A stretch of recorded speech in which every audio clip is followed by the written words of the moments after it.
Bismillahirrahmanirrahim. Assalamualaikum warahmatullahi wabarakatuh. Hari ini kita lanjutkan pertemuan fisika zat padat, masih tentang membahas tentang vibrasi fonon atau vibrasi pada kristal. Sejauh yang kita telah bahas bahwa model dispersi fonon atau hubungan dispersi fonon itu atau omega terhadap K atau omega terhadap Q, di mana omeganya adalah frekuensi vibrasi dan K itu adalah wave number atau arah rambat dari gelombangnya hanya dalam satu dimensi, ya, baik itu monoatomik atau diatomik. Namun pada kenyataannya, jadi pada real material itu umumnya adalah 3 dimensi, walaupun sekarang udah masuk ke kajian 2 dimensi dan 1 dimensi gitu ya. Dan kita akan membahas modelnya atau model dispersi fononnya untuk yang kita coba untuk real material.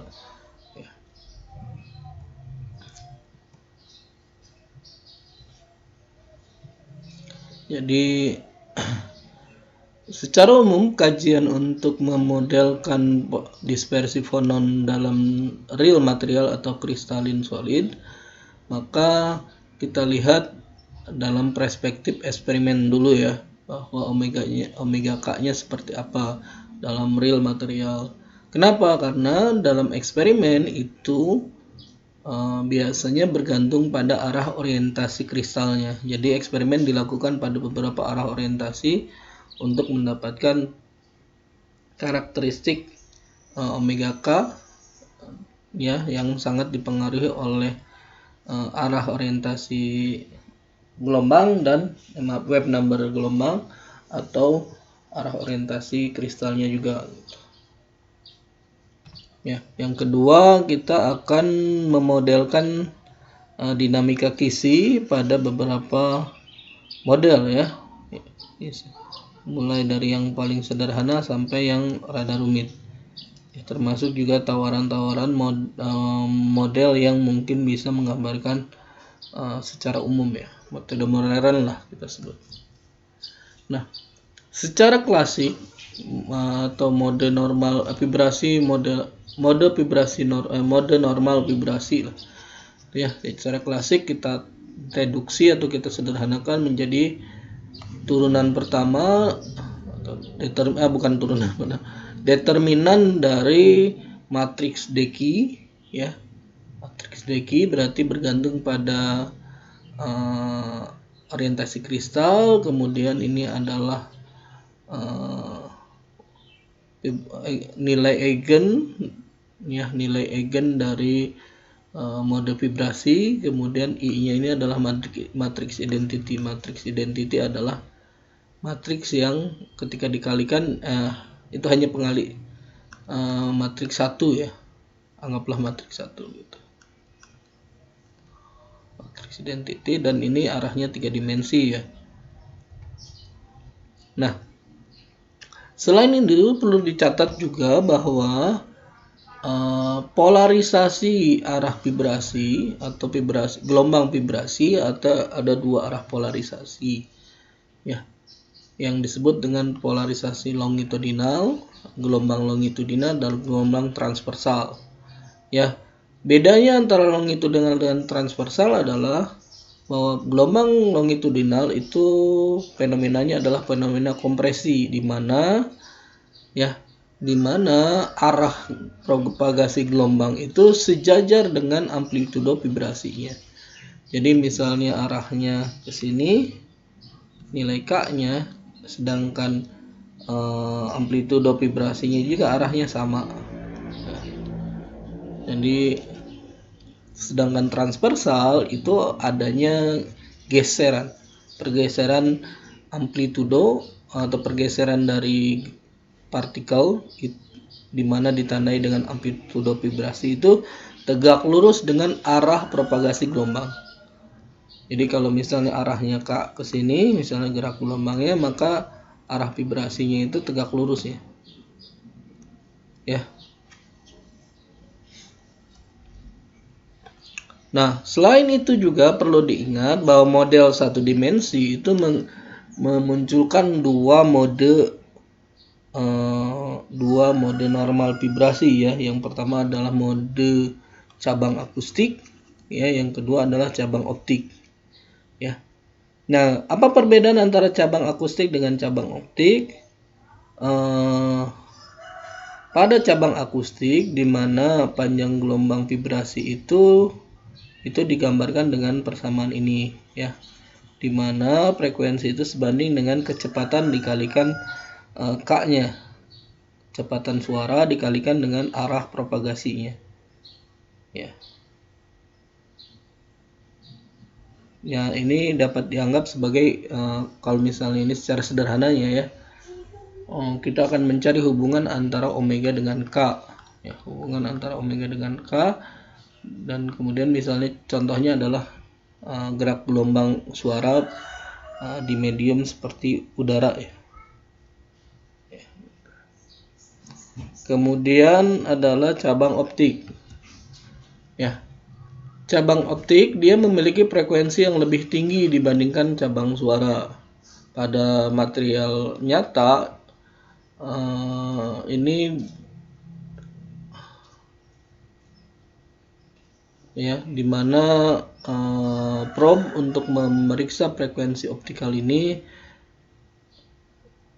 dalam artiannya untuk memeriksa frekuensi optikal dari material, maka energi dari frekuensi tersebut dapat mengexcite, memunculkan mode tersebut ya. Jadi kemudian juga secara historis cabang optik ini datang atau muncul karena bagaimana cara mode tersebut diketemukan. Jadi misalnya adalah ketika kita memeriksa kristal ionik, maka ketika satu atom memiliki muatan positif dan atom lain bermuatan negatif, maka kita akan melihat bahwa pada mode tersebut atom-atom bergerak pada arah yang berlawanan ya.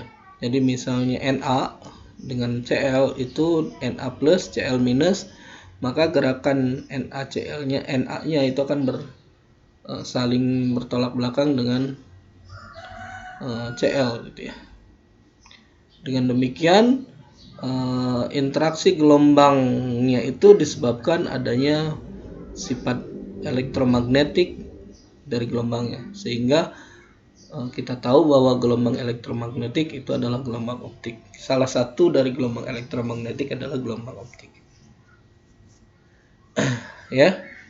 Dan kita sudah lihat ada kedua cabang tersebut, yaitu cabang akustik dan cabang optik dari penerusan mode normal vibrasinya ya.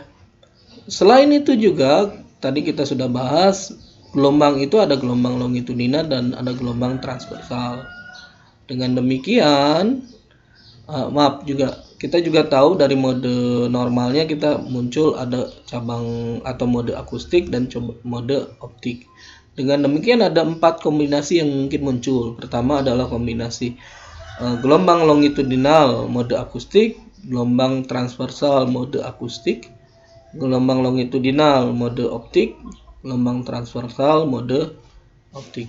Dengan bisa disederhanakan menjadi LA modes, TA modes, LO modes, dan TO modes.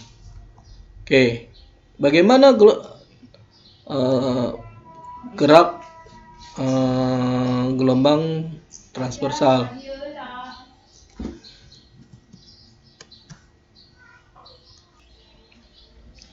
Oke, jadi ini adalah gerakan dari gelombang transversal mode akustik. Jadi dia bergerak secara harmonik gitu ya, dimana masing-masing atom memiliki fase yang sama. Sedangkan yang bawah adalah mode optik, dimana masing-masing atom yang berbeda muatan atau berbeda massa, dia memiliki fase yang berbeda, bahkan cenderung 180 derajat ya gitu. Jadi kalaupun misalnya transversal optiknya seperti ini, Ya, ini transversal akustik, yang ini adalah transversal optik, di mana atom yang jenis yang berbeda itu akan memiliki fase yang berbeda. Gelombang pada atom yang hijau itu berbeda dengan gelombang pada atom yang merah. Ya, misalnya gitu. Bahkan beberapa cenderungannya adalah gerakannya berbeda fase 180 derajat. Ya, oleh dengan demikian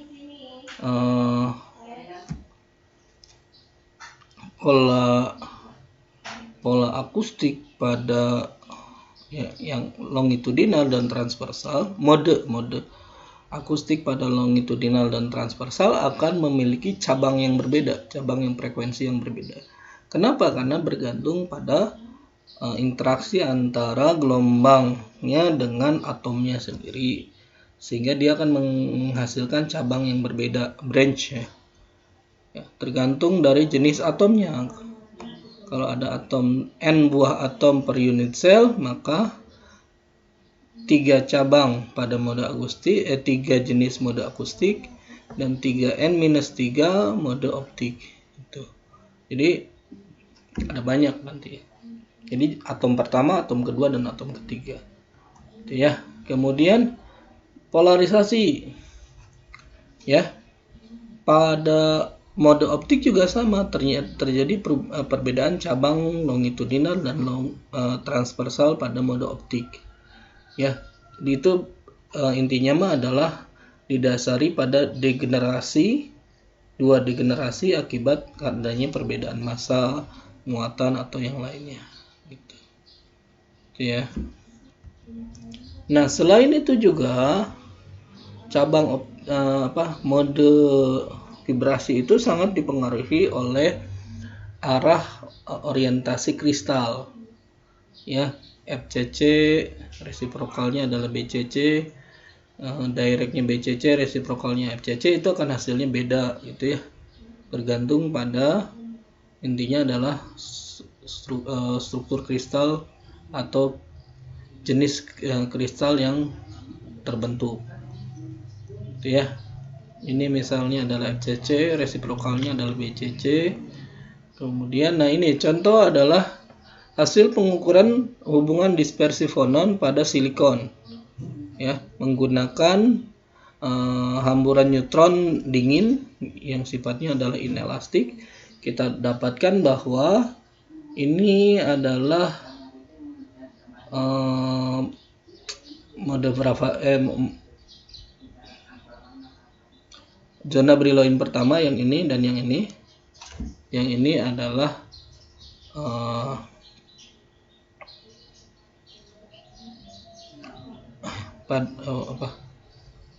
ya, jadi ini adalah simetri atau plot K terhadap omega pada hubungan dispersi simetri pada zona Brillouin pertama ya. Zona Brillouin pertama, kita dapatkan bahwa terdapat hubungan antara keterkaitan antara kita lihat ada percabangan mode vibrasi untuk transversal dan longitudinal, untuk yang optik, dan untuk yang akustik juga sama ya. Jadi kalau misalnya yang zona Brillouin yang sebelah kiri dan sebelah kanan digabung, maka kita akan dapatkan pola seperti ini ya. Ini adalah cabang transversal akustik, longitudinal akustik, dan yang longitudinal optik ya. Ya, ini adalah transversal optik gitu ya. Kita lihat kalau misalnya pada arah negatifnya dia ada daerah forbidden atau daerah yang tidak boleh ada frekuensi di daerah sini. Tetapi pada arah ini yang negatif ya. Yang ini yang arah positif, ini yang nol. Pada arah positif justru tidak ada map. Untuk yang akustik ada celah di sini. Tapi untuk yang optik enggak ya. Enggak ada yang optik gitu ya. Sehingga hemat. transversal optik, transversal antara optik dengan akustik celahnya besar nih, dari sini sampai sini. Sedangkan untuk yang longitudinal dia tidak ada celah. Yang ini adalah transversal akustik, berarti ini adalah transversal optik. Oh, berarti gelombang transversal sulit untuk dalam dangdut, hanya beberapa frekuensi saja yang bisa lewat di silikon. Sedangkan kalau longitudinal ya, dia cenderungan hampir seluruh frekuensi bisa bisa dimiliki gitu ya. Bahkan di optik dia rentangnya lebar gitu. Oke, ini untuk hubungan dispersi fonon untuk gallium arsenide. Dia masih teoretik ya. Ini titik 0, ini titik positif, ini adalah untuk yang negatif gitu ya. Batasannya hanya sekitar 0,5 ya. Di sini 1. Tapi intinya adalah ada pemisahan cabang antara longitudinal dan transversal, sedangkan cabang untuk yang ini dia sedikit rapat dan saling berpotong di titik ini. Dengan demikian polanya itu dia pola ada daerah forbidden sedikit kecil di sini, kecuali untuk yang kecuali yang transversal dia termasuk yang frekuensinya ada forbiddennya lebar ya, hanya daerah sini saja. Dengan demikian frekuensinya rendah gitu ya, yang bisa dilewatkan. Jadi untuk struktur berlian seperti silikon, zinc blende, ada 6 cabang ya dari Becky, yaitu dari 1 longitudinal untuk La, cabang La atau cabang mode La, dan 2 transversal dan maaf 6 akustik, 3 akustik branch, 1 2 3 4 ya 5 6. Oke ya benar, tergantung pada arahnya, apakah dia misalnya dia positif atau negatif, atau key-nya ya, maksudnya key-nya itu positif atau negatif bergantung pada arah key-nya juga gitu. Jadi tidak saling mencerminkan gitu. Ini aja lihat. Jadi ini batas nolnya. Ini secara keseluruhan adalah zona brilliant pertama, tetapi TA yang positif berbeda dengan TA yang negatif. Ini juga sama. LO dengan TO berbeda. Jadi ini 1 2 3 4 5 6.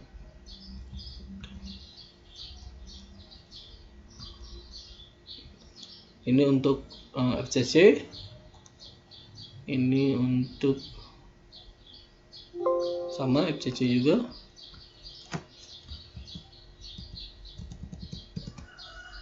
Oke.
Ini untuk yang germanium,